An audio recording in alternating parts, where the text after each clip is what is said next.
Good morning, millennials, and welcome back to The Toast. Happy Tuesday. Hope everybody's having a great day. It's like, I don't even know how to describe today. It's a weird day. Let's be real. It's a weird day. I hope everybody enjoyed yesterday. Oh, sorry. Hey, Jax. How you doing? I'm doing good, Claude. Thanks. I agree with you. It's a weird day. There's a lot going on here in our studio. Of course, it is pub day for my children's book. Which we are going to celebrate. That's just a non-negotiable. I know you're like feeling like it's not important. I don't care. Jackie wrote a book. It's not that I'm feeling like it's not important. I feel like so many people are messaging me being like, you should still like promote it. And it's not like I feel awkward, you know, because the only person I'd be offending by post is myself. Like, no one's going to like cancel me. Like, the people who do the canceling don't give a shit about what's going on. Right. So it's just that like, I'm not feeling it. Okay, well, I'm feeling it for the both of us. I woke up this morning feeling it more. Like, camper and counselors stand with Israel. The whole bunk stands with Israel. No, it's so true, by the way. It's a Zionist bunk. It's a heartwarming book, and we need some heartwarming things right now. No, and like you should be very proud. I am proud, but I also feel like the book is out now. You can buy it wherever you get your books. It's also like kind of out of stock on Amazon because it's so popular. So we really can't even promote it that much. Well, it is out of stock. The first printing sold out. The second printing arrives on Thursday. So if you get it on Amazon now, like you'll get it by Friday. But it's crazy. So that's what I mean. Like the first printing sold out. Like I've sold a lot of books. I can promote the book any other time. We have books to sell like next week, the week after.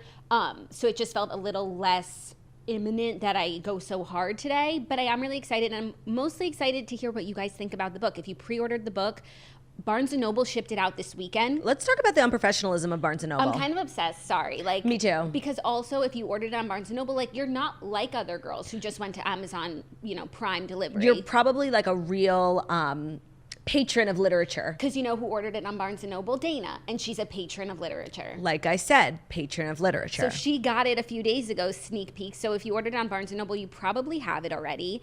And I'm really curious to hear what people think. Jax, it's such a ray of light. I literally read it yesterday, like sobbing.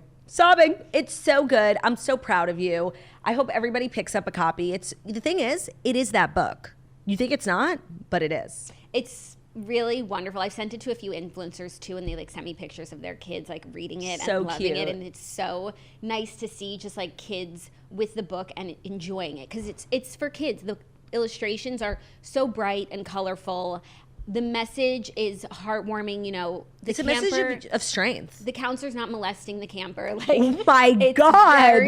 It's very pure, and we need more things like that in this world. I was not expecting you to say molest. Are you okay? No, like it's just I know what you mean. It's pure and it's joyous and it's sweet. It's good. It's good. It's good. Okay. She said what she said. So, and if you want to hear like what goes down, there's kind of like a crazy moment in the children's book. Something happens at the lake that you're not going to see coming. And I think we really gassed it up a lot. The craziest thing happens at the lake. There's a pirouette. Okay, like the lake is a pivotal scene for our camper. It's the arc of the story, some would say. It's when she really begins to trust the counselor. It's like the bridge, you know? Yeah. It's like if there's a song, this is the bridge. But it's nothing that crazy. No, I think it's psychotic. Except you do get to see the counselor in a two-piece. Let's talk about the counselor. The counselor character is extremely sexy. Honestly, the book is kind of like not pure, like you said it was, because the counselor is very hot. Like, as counselors are. It's so true. And that's also like when you're a kid and you're at camp and your counselor's like this older girl who like wears makeup. That really is the lens in which you see her. Like she could be a beast, but you look at her, you're like, oh my God, this adult, this gorgeous. Like you really look up to her. Yeah. And she's yours. You know, when you're an 8-year-old, like what 18-year-old cool girl is really talking to you, hanging out with you, looking after you. But that's the beauty of camp and the bunk. It's like, that girl's taking care of you and she's going to show you her ways how to become like her. It's so true. It's so true. I just did Stassi's podcast yesterday. I think it's coming out this week, and we were talking about camp because she's not a camp person. And I was just explaining to her like the role of a counselor in a camper's life. Also on Thursday we have our Redheads episode about camper and counselor coming out. I heard it's peak comedy. It's my favorite pod. No offense to the Toast. Okay, I won't say it so generally. But I don't feel like we need to paint with broad strokes, you know? Like, just say what you're going to say. Top 5, my favorite podcast episode I've ever recorded in my life. And I've recorded thousands. With me. With La Turd. And maybe yesterday's episode is also another top 5. So it's just a big week for podcasting. It is a big week for podcasting. It's a big week for you. Congratulations. Everyone pick up a copy. TheCamperandTheCounselor.com. You can buy it anywhere. And if it says out of stock on Amazon, like you'll get it in a week. Just know like the warehouse will be replenished on Thursday. So it's not going to be a really long wait time or anything. And I'm really grateful for everyone who got the book that I sold out in my first printing. I didn't even think I would sell that many books like in the course in your lifetime. Right. And it was first week. So that's so awesome. And please let me know what your kids think of the book. Like that's what I'm most excited to hear. The Winding Camp Roads give me goosebumps and chills. And you know what? I'll give you guys a little bit more of a teaser. Yeah, don't pick that book up. I won't pick that book up because my drinks are behind there. I need to stay hydrated. Maybe you should read my favorite page. Which one? You know my favorite page. The nature page. The greenery. The greenery. Okay, so I don't know that I've shown you guys this when Camper and Counselor level set on the bunk porch. It's kind of a coming of age moment. Yeah, the counselor, it's just like letting Camper know what's in store. Right. I don't want to spoil too much. This is when she's like cracking on with the girlies, as they would say on Love Island. There's highs and lows because she's having fun one moment, she's bugging out the next. This is Claudia's. Oh, that's the lake scene. Oh, pivotal. This is Claudia's favorite page illustration-wise. Like, to me, that really captures the essence of the book. Like, it's so pure. Look at the simcha, the joy in her eyes. The joy in her eyes. Should I read the page? But I don't know. It's kind of like deep into the book. I don't know if you should just be giving it away for free. This is a business. If you do want to just like know what the story is and know what we're talking about and know what happened at the lake, you can get it on Kindle or wherever you get ebooks. It's available as an ebook. If you read it on your Kindle, it'll be in black and white as the Kindle is black and white. But if you read it on the Kindle app on your iPhone or iPad, it's in color. Cute. So they put the graphics in a Kindle kids book? Mm-hmm. How cute. So if you're on the road with your kid and Counselor's their favorite book, pull it up on your Kindle, even on your phone, on your Kindle app. I have the Kindle app on my phone, iPad. I have my Kindle all the time. 100%. But if you really just want to know the plot and what your girly did. And how it thickens. Check it out. Kindle, ebook, e-reader. What are e-readers other than Kindles? Let's talk about e-readers. I'm so glad you brought that up. The fuck is an e-reader? It's a Kindle. I know it's like an electric reader. I'm not dumb. But I think it like if you read on your iPad, like that's your e-reader, right? Yeah, but there I think are other e-reader devices that aren't Kindle. Nook. Barnes & Noble makes their own. Oh, cute. It's called Nook. Yeah, that would be an e-reader. Nobody has it. Like, let's be real. If you have a Nook, you can get Camper and Counselor too. And if you have a Nook, like maybe try Kindle.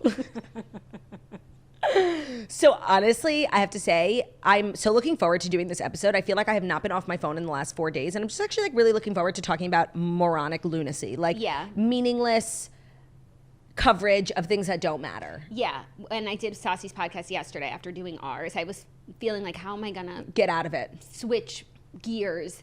And I did. And it was just so nice to chit chat. And all that darkness is still waiting. But to have an hour just to bring some levity, it felt really good, and that's what we do here, and we're going to try and do it. But we're also going to be real because, you know what, we're not covering problematic celebrities. Yeah, no, and the crossover of celebrities and, like, what's going on right now, it's really hard to ignore. And, like, not me losing respect for everybody, like, unfollowing everybody on Instagram. Like, if you feel me being curt and short today, it's because I have no respect for this person.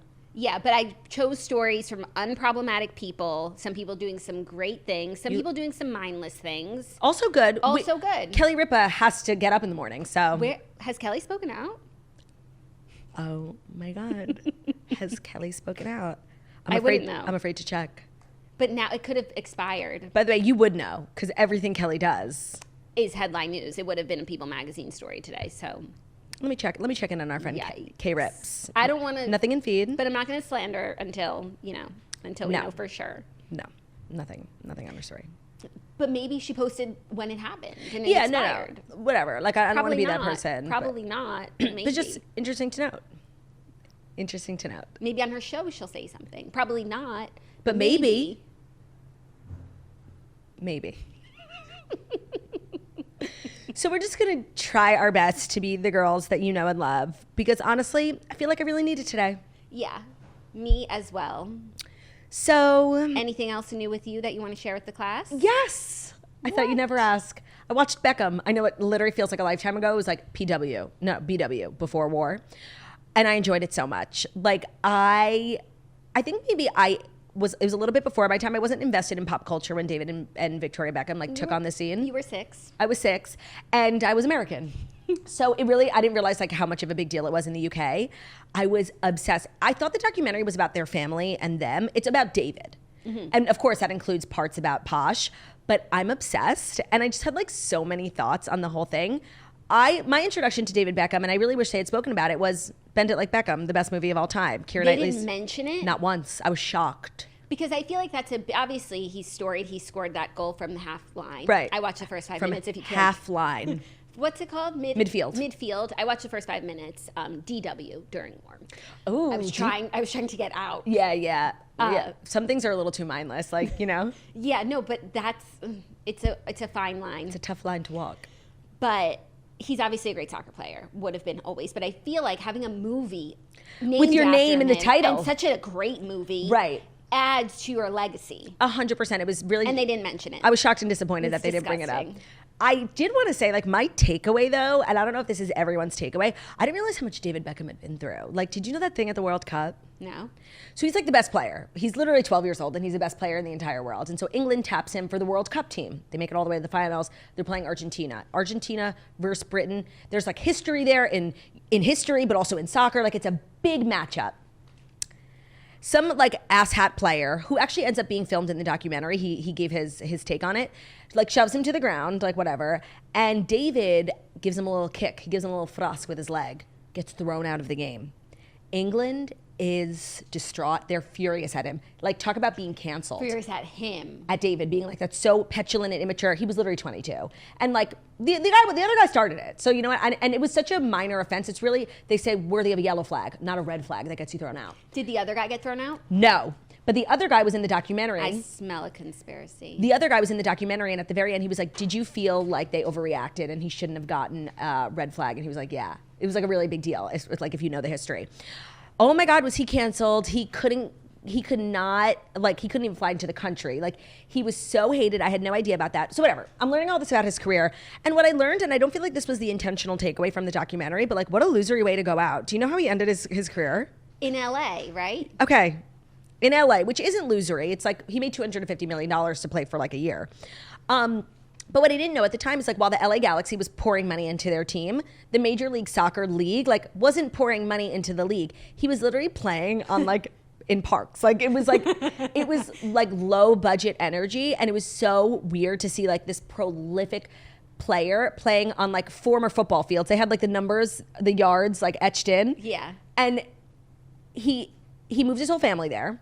Victoria's so happy. She hated living in Spain. Spain media hated her. She just hated it. Did she want to go back to the UK? She wanted to go like anywhere else, but she ended up loving LA the second they moved there. She's like, somebody once told me when I moved there that LA is like rehab for famous people. And like they could take their, like in Madrid when they lived there, they would literally walk their kids to school and with a camera right behind them. Like, so crazy, no privacy. In LA, they have like private yards for the kids to do drop off. She was like, it was just amazing. And after playing there for 5 minutes, he was like, I hate it here. Rightfully so, because it was Loserville Central. And he goes to Milan. I guess it's like the off season now in LA. He goes to Milan, leaves his team high and dry. His teammates are like speaking out against him, being like, what the fuck? Victoria's not leaving. She stays with the kids. Like, they're so happy there. He ends up playing in Milan and being like, this isn't right. Like, he comes home, he makes it right with all of his teammates who were like speaking out against him. And he ends up playing there for 5 years, I think really just to keep Victoria happy and to obviously make a ton of money. The LA Galaxy doesn't even exist anymore. It's called like a new team at the LA Football Club. It was like such a flop. That's how his career ended. And then he retired after that. Oh no, I'm sorry. After that, he went to Paris, played for Paris for 30 seconds and retired in Paris. Wow, well, I actually have a lot of respect for him for choosing his family life. Okay, but if you see it through the lens of the documentary, like, he never once chose his family life, like, until the end. When that was the only thing that was left for him? Yeah, and honestly, like, Victoria put up with a lot. Yeah. Justice for Victoria. But at least he didn't make them all move, and he, like, moved to Milan, moved to Paris. He wasn't even there for the birth of his second child. Like, he really was like, and he said, like, he said it in press conferences at the time, and he said it now. He's like, I love my family, family's everything, but football's number one. Oh, wow. Because the way you're describing it, I could say, like, he chose to play for a losery team to set his family up financially for the rest of their lives in a city that they would love. So he left Madrid because they were starting with him. Like, there was infighting with the coaches, and he's like, fuck this, I'm taking the 250 mil. So he didn't even leave for his wife. He left because of his pride in Madrid. Oh, wow. But it all kind of worked out. I just didn't realize how many, like, scandals he kind of went through in the very small insular soccer world. Yeah. And also I didn't realize, what a man. What a man, what a man, what a man, what a mighty good man. So hot. Like, you never in your life saw a man that looked like that. Like, shaved his head, so hot. Grew his hair to his shoulders, so hot. Buzz cut, like, and his hair was like a thing. And every time he did something with his hair, it was major, major news. And I understand why. Like, it's his face. Because you could have any haircut and you're the hottest man alive. Yeah, even now, so good looking. They did a lot of the filming was like so close up. Yeah, because so they had David sit down and watch old footage. Right. And like literally zoomed in on his face to get his reactions, which was so It was just unnecessary. It was unnecessary. They didn't do that to Victoria. But I feel like there are so many sports documentaries right now. There are so many documentaries. And you have to set yourself apart. Like with your filming, you need to be creative and artistic. You want to win those awards. It's competitive. So they're trying something new. It was really good. Like, highly recommend. I will continue watching it at some point. I think I was enjoying it. And I was learning a lot. And he also, like, put some, like, soccer's always been, like, huge, but not really in entertainment and in pop culture. When he started dating Victoria, like, they said that they were like just as famous as Charles and Diana at the time. They were like soccer's Charles and Diana, and they put a target on his back. Like a lot of the coaches and the managers didn't like he was, you know, doing fashion shows, and he became a brand, and he was making so much money, you know, as the faces of watches and athleisure companies, and they didn't like that. It made a lot of coaches dislike him, and he was naming names. I love that. It was really good. I really enjoyed it. Okay, I'm gonna finish watching. And so hot, like, and when they covered their wedding, they were just like a little crazy at the time. So they had this big wedding and they told everyone to wear black or white. And they're like, why would they tell people to wear white? They both showed up in bright purple. And they were like sitting talking about it now in the documentary being like, yeah, that was like weird. Victoria stood by her decision, but they were like, yeah, we don't really know why. What is she like? Not what I expected. And you know what? They have a lot of behind the scenes Spice Girls footage. And I think the POV when we were like obsessed with the Spice Girls is like she was cold, right? Mm-hmm.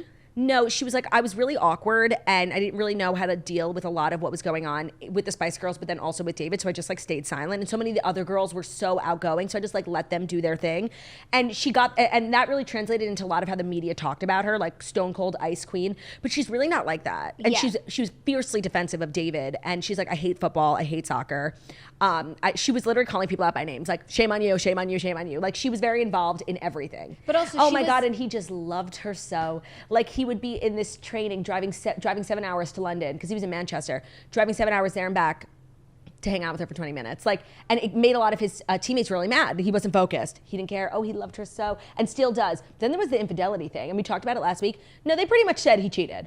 And that's why she fucking hated Madrid, because Madrid caused him to cheat, because she was like, I'm not going until you have my kids are in school, so I'm not gonna leave until you set everything up for us. So I think she waited like almost a year to come. And in that year. Yeah. And she's a queen. She didn't let, and so that's why they stayed in LA. She's like, bitch, after everything, I'm finally happy. Sit down. Yeah, it's her turn. Take a seat. Yeah, it was interesting. It was complex dynamics. Nicola was in it for half a second. We need a documentary about her. Yeah, so I thought it was going to be more about them. And I found the soccer stuff interesting, but I needed more posh. But that's also because it was called Beckham, so you think it's about a family, yes. not a person. Yeah. It was great. I loved it. Great. Well, thank you for your recap. Oh, and David Beckham, Jewish king, proud supporter of Israel, so I feel good promoting his Netflix documentary. Everybody should watch it. Love that. Yeah. Okay, so without further ado. I think so. It's only been 20 minutes. Let's get into the Fast 5 stories that you need to know. We're playing fast and loose with the word need. Oh, yeah. We always do. We always do. Yeah, here's the Fast 5 stories that you're gonna hear today. Whether you like it or not. Today's episode of The Toast is brought to you by Lululemon because, praise the Lord, it's legging season. We don't have to shave our legs anymore. We're all wearing leggings and sweaters. And there's really only one option when it comes to purchasing leggings, and that's Lululemon. Because they've got something for everyone. If you live a really active lifestyle, like you run or you jog, check out the fast and free leggings that are powered by their New Luxe fabric. It's a weightless on-body sensation with incredible coverage, designed for those looking for a legging that gives them complete freedom while running or jogging. Now, if you are a little less active, like you work out and then you love to run errands right after, or wear leggings, just doing active tings, check out the Wonder Train leggings. Their most innovative fabric, the Everlux fabric, is their fastest drying fabric. So if you like to work out in the morning and then do a bunch of things in the afternoon, you work or you run to the grocery store, this is perfect for both. The fabric is really, really drying. So once you're done working out, no crotch sweat, no stains, no embarrassing stains. Just keep the leggings on and keep going, girl. And then the Align leggings, which are my favorite because I love the Align collection from Lululemon. I have a ton of stuff from that collection. It's the Nulu fabric, so this is perfect for, the more casual, low-intensity workouts, or if you just like to wear leggings as casual wear, which I absolutely love to do. I'm always wearing leggings. So that's the Align leggings. Whatever you're looking for, Lululemon has you covered, whatever your lifestyle is. So get into all the Lululemon leggings at lululemon.com. That's Lululemon.com. Lululemon.com. Sweater weather. It's here, you guys. Praise be. Thank you, Lululemon, for ushering in this gorgeous time of year. Today's episode is also brought to you by Ring Concierge, the leading luxury jeweler committed to designs by women for everyone. Ring Concierge offers accessible, on-trend, and wearable everyday fine jewelry for how the modern woman stacks and layers her pieces. So it's fine jewelry, but it's meant to be worn every day. I think this is the best thing you can give someone as a gift because it's made really well. It lasts a really long time. You're not going to be tarnishing your skin. Also, if you're expecting a gift coming up, like a birthday, an anniversary, maybe, Hanukkah or Christmas, send a link to the person in your life from Ring Concierge because you're getting a good gift. They create custom, handcrafted engagement rings as well. So if that time of year is around the corner, send the link. They specialize in getting you the biggest diamond within your budget. So they make fine jewelry at every price point, and it's no surprise why it's a celebrity cult favorite jewelry brand. It's so well made. It's so beautiful. I got a gift from Jackie, actually, a pair of earrings from Ring Concierge. And I have to say, it's the best thing. I think she would consider it a A+ investment. And of course, we have a code for you guys. So the code is 20TOAST, 20TOAST. You can shop fine jewelry at ringconcierge.com. Use that code for 20% off your fine jewelry purchase. I feel like it's so much better to invest in good jewelry pieces that you'll have forever as opposed to just buying crap that you really can't wear for more than a few weeks. This is really well made. It's really beautiful. It's a really reputable brand. I love their Instagram. It's one of my favorite pages to follow for jewelry inspo and especially for engagement rings. So if you or someone is looking to get engaged, check out the Ring Concierge. Highly recommend. Love their work. And again, we have a code. So you can shop the fine jewelry at ringconcierge.com and use code 20TOAST for 20% off your fine jewelry purchase. Today's episode is also brought to you by Caraway, a brand favorite here at The Toast. So whether you're making a fall feast, a quick girl dinner, or, it is that time of year, according to the weather, a chili, you got to do so in your Caraway Homes non-toxic products. They make cozy seasons safe and stylish. So their internet-famous kitchenware is a staple for any home. It comes in a variety of modern shades to fit with whatever design aesthetic you have. You have a light and bright kitchen, a dark and moody kitchen, whatever it is, Caraway's got you covered. Their non-toxic kitchenware features a chemical-free ceramic coating. Food can be prepared with peace of mind that no hard-to-pronounce chemicals will leach into your healthy ingredients. So you might be asking, what's different about Caraway? Why is this kitchenware different from all other kitchenwares? Well, here's why. First of all, it's non-toxic, so their products are made without any toxic materials, so no hard-to-pronounce chemicals are going to leach into your healthy ingredients that you spent a lot of money on. It's easy cooking, so their naturally slick surface means minimal oil or butter is required for easy cleaning. So if you hate cooking because of the dishes, this makes it so much easier. Or if you live with someone who leaves, cheese on a pan and then puts it in the sink, this is Caraway's for the girls who are cleaning up after the men in their lives. That's what I'll say. And it's really well loved. So visit carawayhome.com/thetoast to take advantage of this limited time offer for 10% off your next purchase. This deal is exclusive for our listeners, so visit carawayhome.com/thetoast or use code THETOAST at checkout. Caraway, it's non-toxic cookware made modern, and The Toast has got you covered at carawayhome.com/thetoast or just code THETOAST. First up, Gwyneth Paltrow uses her Oscar as a doorstop. I saw. She said it works perfectly. No more sliding doors here. That's funny. By the way, we invented sliding doors. We did, but you still haven't watched it? No. I think it's actually better to keep the mystery alive. It is, because the way I had it in my head, it was a really good movie, but the way I had it in my head, it was a better story. It'll never live up to the hype of your brain. It's true. So Gwyneth Paltrow was caught using her Oscar trophy to prop open an outdoor gate on her property. In a new video interview with Vogue, she did 73 questions. The interviewer said, "What a beautiful Academy Award." She said, "It's my doorstop." It's literally in the dirt. It's outside. It's so funny. Do you think that it's really there all the time, or it's just an Easter egg for the video so that, it's people buzzy? watch it? I don't know. I could see Gwyneth not giving a fuck about Oscars. She's Hollywood royalty. This whole thing got it in 99. And also, really, what else are you going to do with it other than display it? At least now it serves a purpose. No, I also feel like Gwyneth is very into the decluttering lifestyle. She doesn't have shelves with shit on it, Yeah. That's just how I feel like her design aesthetic to be. So I could see people being like, this is such an affront to everyone who's ever wanted an Oscar. Like, you don't respect the arts. And to you, I'd say, get a grip. And I love this. Like, oh, this thing that so many people covet, it's in the dirt. It's the shit on my shoe. It's the shit on my shoe. That's Queen Gwyneth for you, putting life in perspective. As much as people find her so unrelatable, I think a lot of people will find this relatable because a lot of people like look at the Oscars and these things is just like so meaningless, phony and stupid. And so for her to treat it that way, queen. No, I love Gwyneth Paltrow, and nothing she does would make me dislike her. So when I win my Oscar, I'll be wiping my ass with it, which would be extremely painful. Ow. Yeah. But you know what? Shows them. Sure. So yeah, she's doing 73 questions. She's done it before, correct? I'm sure she has, but I actually love 73 questions. I feel like so much of the content, oh my God, I ended up on this TikTok. I totally forgot to say this on the toast. Margo sent it to me.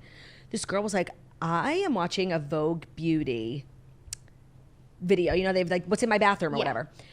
And I clicked on one of the links in the YouTube description, and it took me to this Google Doc that was like publicly, and it was a Condé Nast Google Doc where they had basically kept a list of all the videos they've done and how, because I guess they use like commission links. Affiliate So links. they post like, oh, here's Rihanna's skincare routine, and then they link all the products and they make money off of. And so they have a list of whose videos generated how much. This girl was like, I feel like this is illegal. I don't know how I got here. It was fascinating. Let me tell you, not one of those videos made more than like $1,000. Isn't that crazy for Condé Nast? Yeah. And the person who you would think wasn't even like a big star. It was like an influencer, because those are people with actual influence. Yeah. It was really interesting. Who was the most? Do you remember? It was somebody so unremarkable and like, I don't remember. Was anyone surprisingly low? Literally all of them. I feel like it was like a YouTuber, like Eliza Koshy or something, like who had done really well. Got it. It was very interesting. I love when people in like with high jobs like make big mistakes. Yeah. And then we get to enjoy, like, I know that they get fired or like literally like it ruins their lives. And I have a lot of sympathy for that. I really do. But like the joy I feel like reading this thing. Yeah. Or like this information I would never get. When the social media manager accidentally posts like her personal picture to the company Instagram. I don't feel like that should be a fireable offense. No. And it does bring me great joy. It does. I'd be like, funny. It's just funny. It's so relatable. Especially when it's just like funny, something funny, like when the Pope's Instagram like liked a bikini model on Instagram. Like, I'm sorry, that's funny. And there's something, and you know it wasn't the Pope. Like the Pope. I don't know if I know that. I don't know if I know that. No, I'm totally kidding. One thing you can like guarantee about Jackie and I is like we will never stop talking about the time the Pope's Instagram liked that OnlyFans model's picture, because we never got down to the bottom of it. There was really no resolution. There was no accountability. There was no accountability, and the Catholics deserve better. They really do. But from their leadership, it's just such a funny thing. That's just so, you know, the Pope has been a thing, a fixture for centuries, and OnlyFans has infiltrated that impenetrable structure. It could only happen in 2023. You know, so true. It was 2022, I believe, but I know what you mean. You know, like if you had told, years prior that their legacy, when it comes to the toasters, would be liking that bikini model, I wouldn't have believed it. Yeah. It's so funny. And especially as two girls who used to work in social media management, that's like your biggest fucking fear. Oh my God, you like literally wake up in the middle of the night and you're like, no, you wake up in the middle of the night being like literally, what did I post? Like it gives you night terrors. Yeah. I don't think that ever happened to me though. No. Or at least not in a way that was like catastrophic, bad, you know? Yeah. But it's frightening.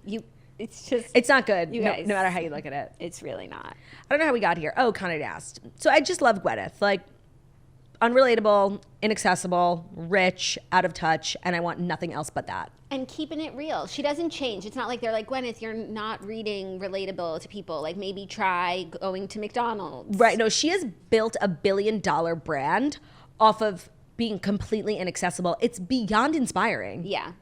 I love her. She's like so scrupled in her unwillingness to adapt. Relate. Yeah, no, it's amazing. And you know what? Like there's proof that, like, I feel like they're always saying, especially when you work as like an influencer or a celebrity, like you have to be relatable to like sell anything. And she's just a testament to that not being true. More than that, you need to be true to yourself.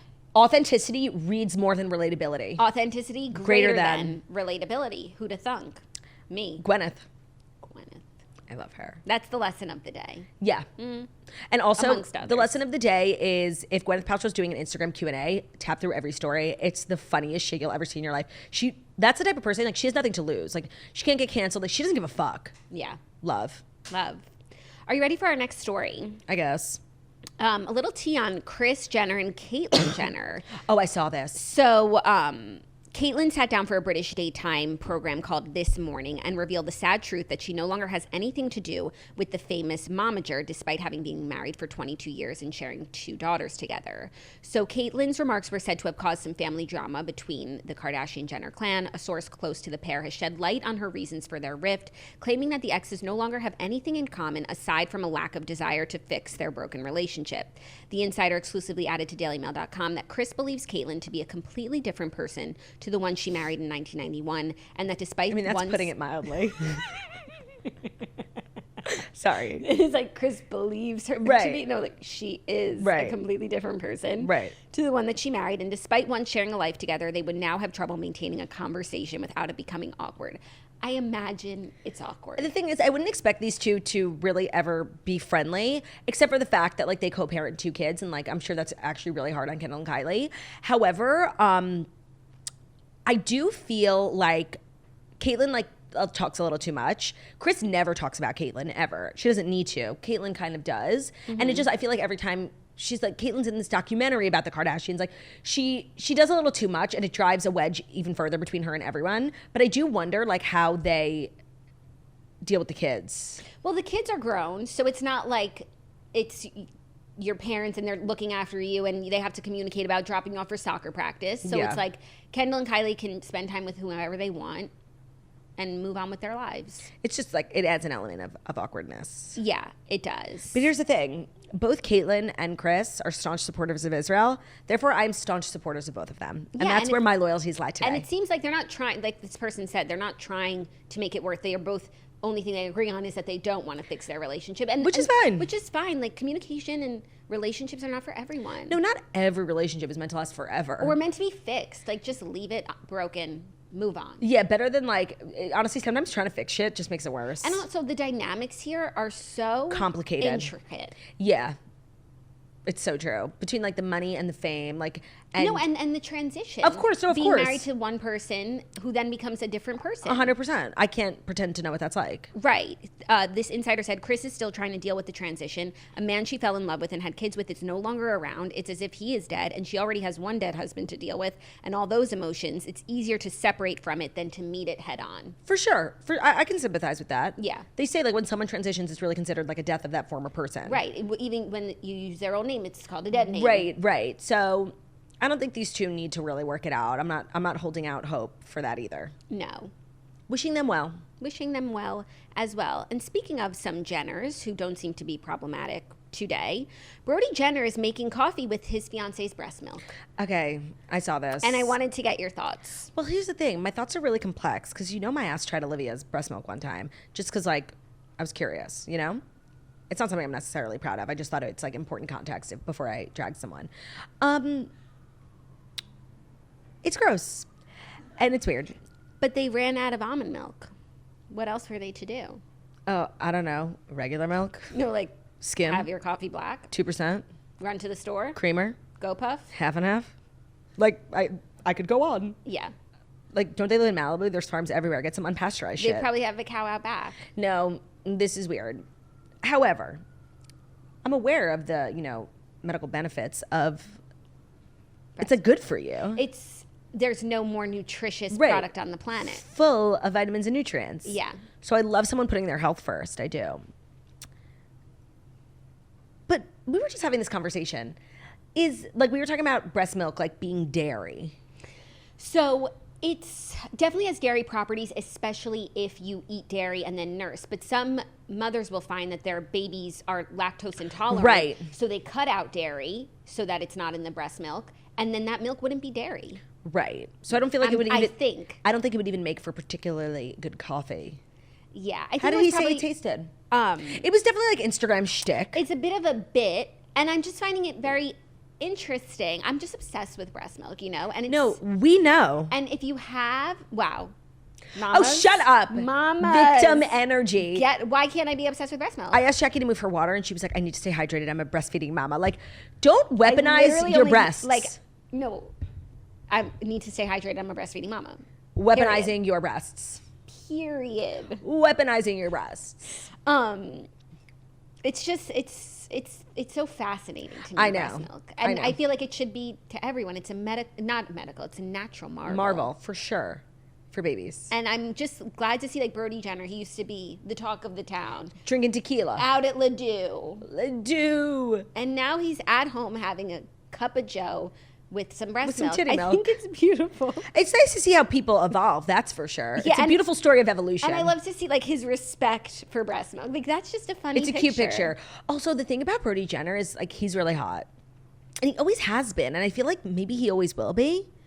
And you could just get away with more stuff when you're hot and a man. So, wishing you well. Wishing them well. They have a nice. He really has like a nice life, and he's gotten serious. Yeah, settle down. We respect. We do. Be careful. Also, like, she must be a super producer because in your house you're just not giving away milk. No, well now like. Round 2, I have more to spare. But she obviously is doing well in production because if she weren't, I would not spend a drop on anything. I will never forget, never in my life forget. Last go around when you were breastfeeding, we were doing a photo shoot and you were literally pumping in the trailer. You put all your milk in the fridge in the trailer. We go to the photo shoot. We come back and they switched our trailers. Like they literally drove the trailer away and like brought in a new one. I don't fucking know why. It seems like an incredible waste of money. Breakdown calling the driver. Literally got the driver to turn back around on the highway to bring her back her 2 bags of breast milk. Yeah. That's liquid gold. Yeah. No, like imagine leaving $100,000 in a trailer. Like you would go get it too. Yeah. No, and that's just like wrong. They were wrong for that. Yeah, no, like what if you left your son in there? Like, yeah. It was just like a crazy thing to do. Yeah. That wasn't my fault. Like that. No, I wasn't saying it was your fault. I was just showing your dedication to the breast milk. Yes. For sure. Even this time, if I have like more breast milk to spare, like I would still make them bring it back. Of course. That's mine. I worked hard for it. Right. It was just like kind of a manipulative thing for them to do. Yeah. I love how you're like, when we were on a photo shoot, we did one photo shoot once. I don't know. I feel like I've done like 3. You've done like 3. Yeah. So one of the many photo shoots that I've done. Don't be rude. Yeah. No, we love doing photo shoots together. We are models for, actually, we hated it. Our takeaway was that models are severely underpaid and it's the worst job in the world. Yeah. And honestly, like people who are, there's like a general thing, like some people always say like modeling is easy, models are dumb. Couldn't be me. I could never be a full-time model and I've gotten many offers. I'm fielding them constantly. You're so strong. So brave. Today's episode is also brought to you by Masterclass. I don't know if you guys have been like seeing me acting different, like I'm better than everyone and smarter than everyone, and it's because I am, because I took a masterclass with Bob Iger, because I too am trying to become a multi, what is he, a billionaire? Maybe he's a billionaire, but you know, it's important to set goals for yourself. So Masterclass, you can learn from the best, become your best with Masterclass. From leadership to negotiating to creativity to cooking, whether you're watching Masterclass on TV, listening in audio mode, in their app, or on their website, the quality really speaks for itself. Because think about how much it would cost to take one-on-one classes from the world's best. Tens to hundreds of thousands of dollars. But with Masterclass, an annual membership is just $10 a month. So it's basically taking the world's leaders, the world's smartest, the world's most successful, and making them your personal mentors, which most of us would never, really have the option to because we're all a bunch of nobodies. But with Masterclass, you're a somebody. And their memberships start at $120 a year for unlimited access to one-on-one classes with all 180 plus Masterclass instructors. So you've got former FBI Chris Voss's. He's giving a negotiation class. They also have Esther Perel's relation intelligence class.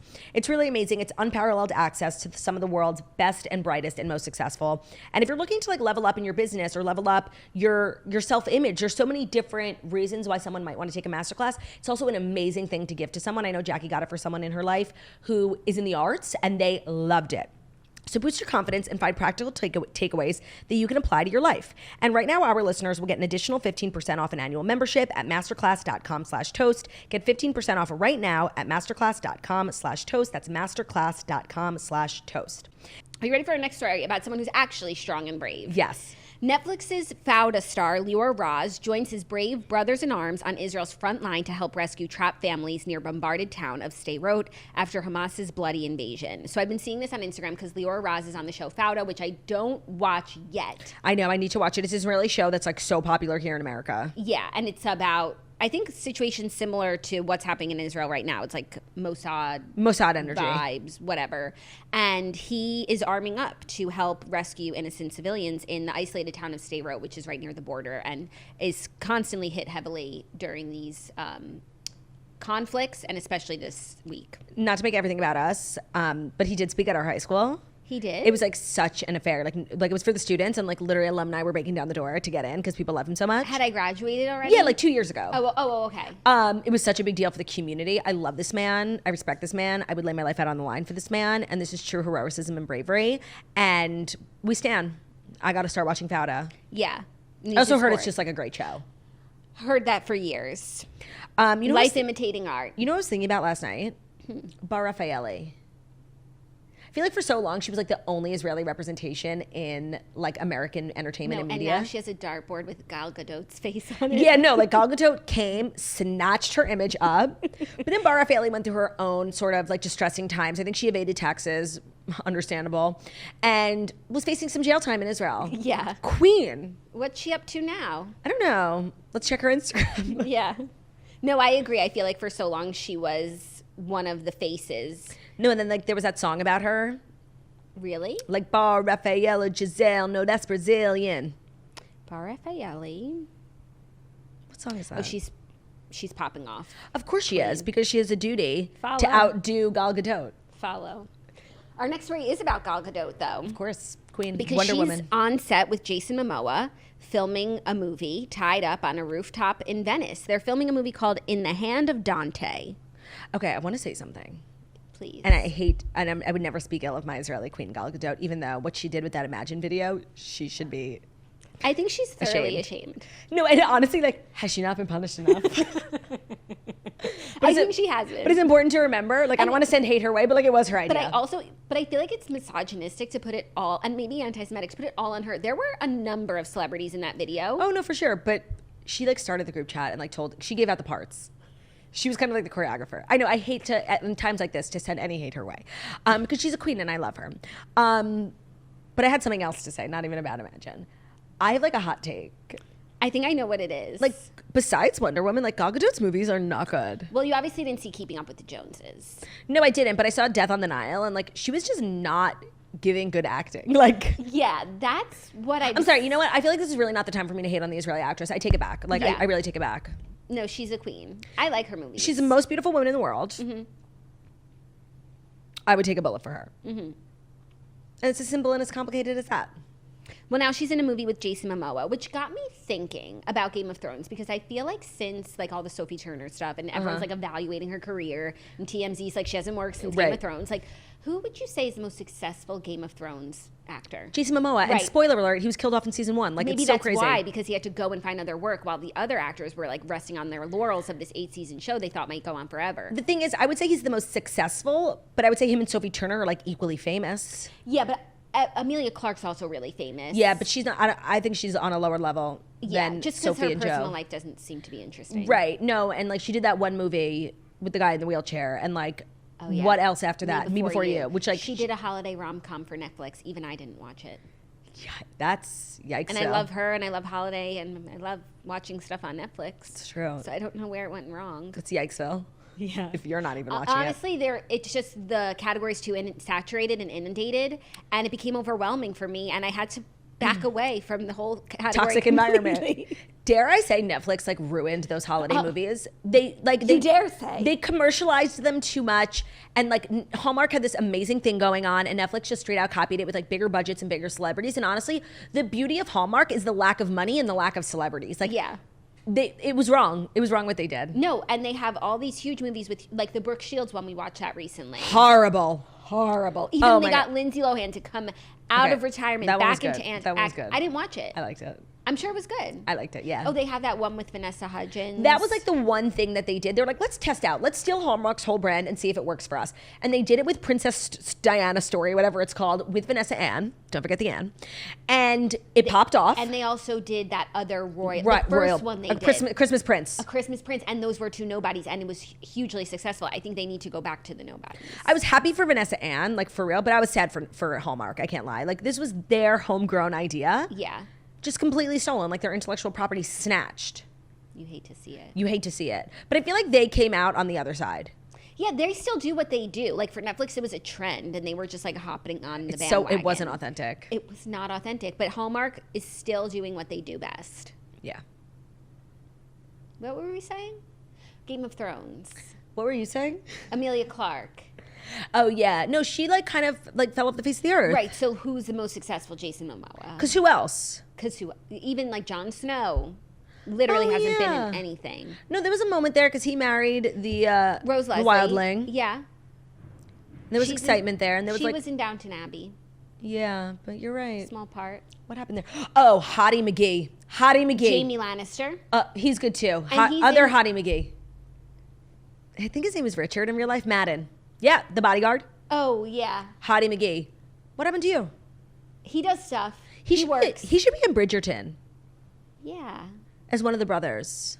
It's a little late for that. No, for sure. He works. I'm sure they all work. Jon Snow doesn't work. But Jamie Lannister works. He was just in that show on Netflix, And he's in the best movie of all time. The Other Woman. And when you've done that, you can just... Honestly, when you've done that, you can only go down from there, for real. Like, No, but you can sleep easy knowing your legacy is intact. he's protected. Even though he made it through 8 seasons of Game of Thrones, but nothing he does will ever be better than The Other Woman. It's kind of like a curse to be on Game of Thrones. I feel like you could say that about a lot of really big shows. Like what? I have to think.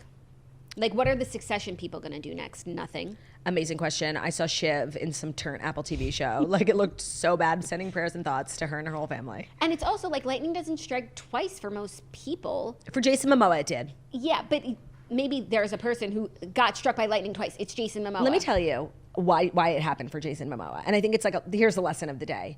Don't be afraid to be different. Like, Jason Momoa's hair, unlike other hair, like, his whole energy, like, he could have conformed to Hollywood, buzz cut, you know.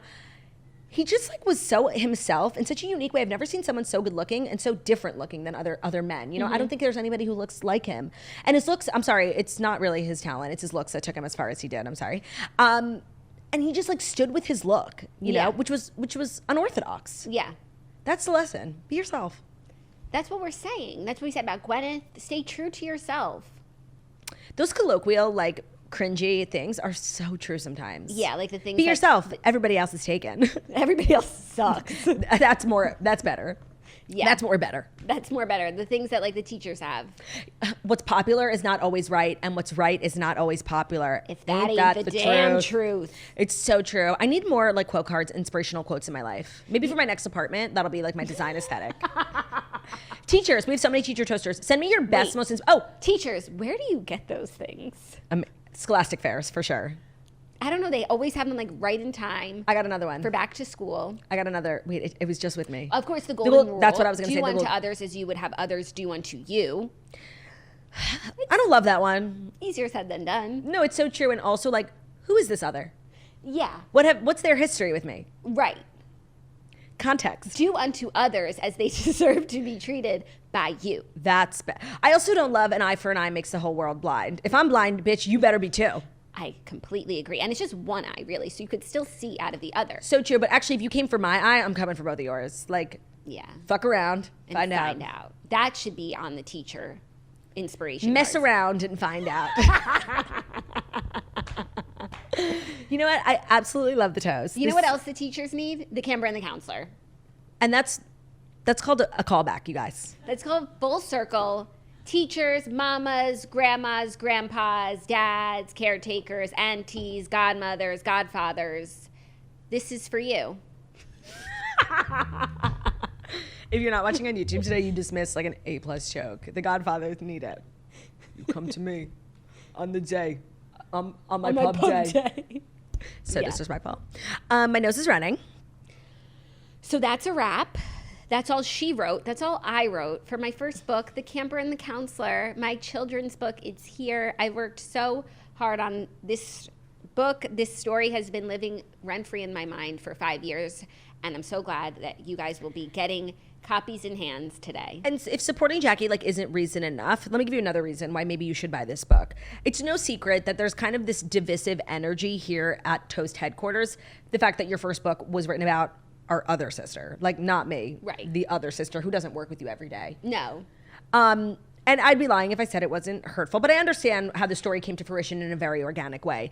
And if there's any hope of a sequel, of course, inspired by me, Olivia can fuck all the way off.